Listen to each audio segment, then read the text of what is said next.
Hey everybody, it's Cory with Utah Dream Properties and Keller Williams. So today we're going to talk to you about moving to Logan, Utah. Let's get to work.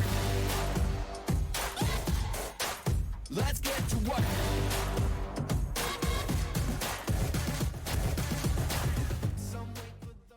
So Logan, Utah is a very cool little town, and it is north of Ogden and north of Salt Lake. So let me give you some numbers just so you kind of have an idea where it's at. It's in its own little valley up there. They do have some water up in that area, so it's pretty cool as far as water sports and stuff like that. But it's about an hour and a half from Salt Lake and maybe an hour, a little less, from Ogden. And you just kind of go north. You go through a beautiful pass to get there, and then you come down into the valley. And so they have the same type of setup, kind of like Ogden has here, as far as you can live on or near the mountains, or you can live in the flat and you can look up at them. So as far as that side of things is concerned, geographically, it's a really cool spot. Let's talk about some of the things you can do up there. So Logan is definitely camping, hunting, fishing, all those kind of things that people like to do. Get outside, go do things. There's paddle boarding, there's hiking, biking, all that stuff. There's a bunch of things you can do up in there. Logan also has skiing, obviously. That's a big part of everything up there. And they're not very far in Logan from Idaho. So some people will live in Idaho, come down to Logan and do some shopping, because they do have a little bit of shopping there. They do have grocery stores and all that kind of stuff. So it's a fully functioning area. And they have a nice little airport. So Logan's a pretty cool little town as far as all of that's concerned. But let's go through some numbers too. So if you were going to move to Logan and you were going to buy a house in June of 2024, the median price is $392,000 in price of a home. So your dollar, you get more bang for your buck if you were up in Logan.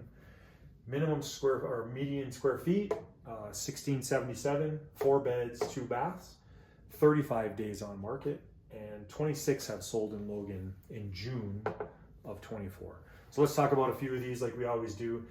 So on the buying side, once again, if we circle this, 35 days on market gives us a little bit of time to look at some things and make decisions and not have to be stressed when we're out looking at properties as much.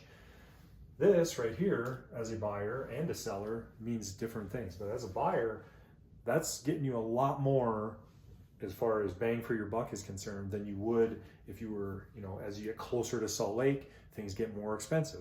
And that's kind of normal that way. So if you don't mind being an hour, hour and a half from Salt Lake, you can get a lot more with your money up there. Okay, and then if we were looking at this as a seller or an investor, let's talk that side of things. Obviously buying, right, I can make my numbers pencil a little bit better if I'm doing that, because rent up there is also pretty darn good as far as renters are concerned. So sellers, you can buy a nice property up there, you're still gaining value. They did also, they went up in value from last year to this year. And this days on market, we're going to have a conversation with our sellers up in Logan, and we're going to make sure they understand, hey, yes, it's going to be on the market for a month or two, and we're going to need to do some touch-ups, kind of the same thing that we talk about a lot. We want to make sure the paint looks good. We want to make sure it's refreshed, make sure the carpeting and flooring is doing what it's supposed to do. All those kind of things are taken care of. For both of them, buyers and sellers, these numbers just kind of show the further away from Salt Lake you get, the more bang for your buck you get. All right, everyone. So that was moving to Logan, Utah. Bree's hard at work making these videos every Friday. All of our contact information is down below. If you have any questions for us, please let us know.